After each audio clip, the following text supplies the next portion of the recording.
Good morning, Power Boosters. Welcome back to the channel. My name's Kevin.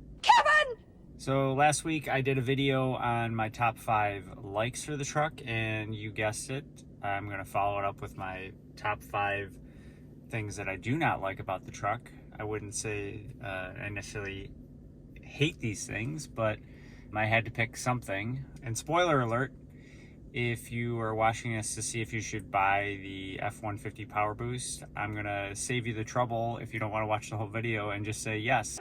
Yes, Drill Sergeant! Do buy this truck. It was way harder for me to figure out things that I hate about the truck. I hate the way you talk to me and the way you cut your hair. I hate the way you drive my car. I hate it when you stare.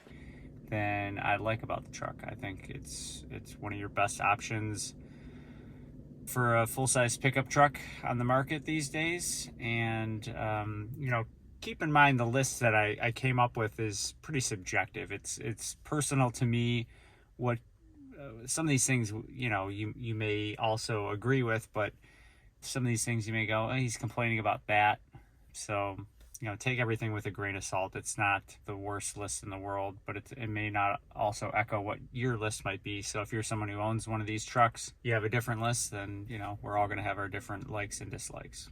So without further ado, let's get into the top 5 things that I do not like about the Ford F-150 Powerboost. Number 1 dislike. It's an option. I do not like the wireless charger in here. It's something that I thought that great, I'll spend the extra, I think it was $145. I could be wrong. And I just don't think it works that well. It's my phone always gets super hot while it's on there. Here, I'll show you, it's down here. It comes in here. Obviously, if you don't get it optioned on here, this little pad won't be here, and you'll just have these USB A and C outlets or whatever.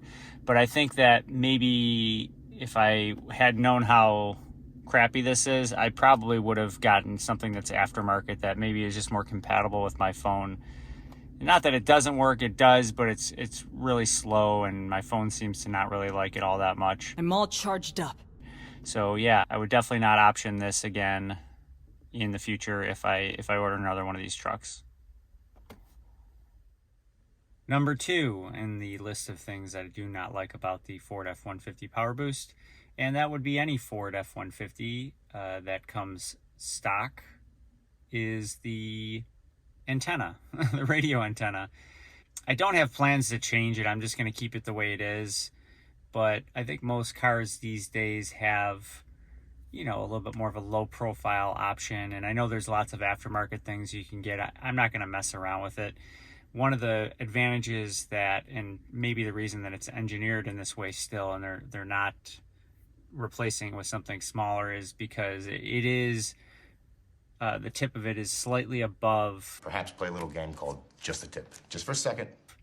The top of the truck, so it acts as an indicator if you're going under a low parking garage, or I don't know, there'd be a bridge low enough that you'd have to worry about, but let's say it's a parking garage and the antenna starts to wobble as it's scraping up against the top of the parking garage, you may have an issue with your truck fitting under there. So I don't know if that's a big deal or not, but like I said, I would have preferred to have something more low profile from the factory. Most cars nowadays come with like a little shark fin, and there's a couple of fins on the top of the cab here that one of them is the, I want to say, GPS thing, and then the other one is like some sort of modem or something like that. I don't know. I'd actually have to look in the manual, but I would think that it'd be nice to have that from the factory different. Dislike number 3, the overall fit and finish. So the MSRP on this truck, which is not what I paid for it, was around $63,000. That's expensive, but not nearly as expensive as the most expensive Ford F-150 can be. But I think that there are little things here and there on the truck that, the doors don't close necessarily very easily, especially in the back. Some of the leather in the back is a little wobbly. I'll show insert some video here, and it just, you can find little things here and there if you really look Those things don't truly bother me all that much in terms of like, you know, on a day-to-day I can live with the truck and not think about them all the time. But when you start to think about how much you pay for these trucks, you would like to expect a higher level of quality. I know some of the lines and the way the truck is put together. What can I say? I like the way you're put together. Is not going to be equal to a luxury car in terms of like a, you know, a BMW or something like that that tends to have the really tight lines, because this is a truck after all. So once again, getting back to talking about how this list is very subjective to me, I'm using the truck for maybe not as super trucky things, although I am using the utility of the truck and the bed and the cab space back here in my job on a day-to-day basis. I'm not towing something regularly. I'm not really putting it under a workload where I'm putting a whole bunch of raw materials in the bed and whatnot. It's maybe a little bit more glamorous the way that I'm using this truck, but I am daily driving it. So, you know, I would like it to lean a little bit more towards luxury fit and finish than utilitarian fit and finish. And that's just a personal preference. Some of you may roll your eyes at me, and that's okay. I totally understand. But if you're paying $63,000, you should get a $63,000 quality truck. So yeah, I mean, and even talking a little bit about the rust issues on the bottom of this truck, that's another thing that kind of gripes me a little bit. It's like, I don't know, there's other truck manufacturers that from the factory and for several years after ownership, you're not experiencing any rust issues. Obviously, any vehicle is going to have issues on some of the components with rust as time goes on, as their protective layering wears off. And, you know, especially in an environment like this where we get a lot of snow and we use salt on the roads here, there's going to be more of a corrosive environment. So, yeah, I mean, I don't know. I would like it to not have rust from the factory, which mine does have a little bit of rust. Not a huge deal. I don't think it's as much as some of the 2021s we're getting. This is a 2022. But yeah, overall fit and finish and for the amount of price is definitely one of my gripes. Dislike number 4, the fact that when you buy a brand new truck, it comes with halogen lights in the license plate, you know, where the light shines onto the license plates there. I don't know, there's probably a more technical term for it, but I did the replacement. You can see that in a previous video where I added some accessories, the wheel liners and the mud flaps. But to have to change something like that immediately when you're getting a truck, when they used to come with LED bulbs in there, is a little bit of a... You insulted him a little bit. You got a little out of order yourself. No, I didn't insult him. I didn't insult Insulted him a little bit. I don't know, tough pill to swallow. Once again, very minor thing. I replaced it. It was very inexpensive. It took not even 5 minutes, and it's definitely something that you should do if you have the halogen bulbs back there still, because of how inexpensive and easy it is to do. But why don't they just do it at the factory if it's that easy and cheap? I'll pay an extra $20 on MSRP or $20 on the truck for them just to do it for me, so that I don't even have to bother ordering the part from Amazon. I don't get that. I don't understand that. I think that's pretty dumb. But yeah, I wouldn't do that. Dislike number 5, the ride. And this is something that if you do a little research, you realize that the Ram 1500 a while ago switched to coil suspension.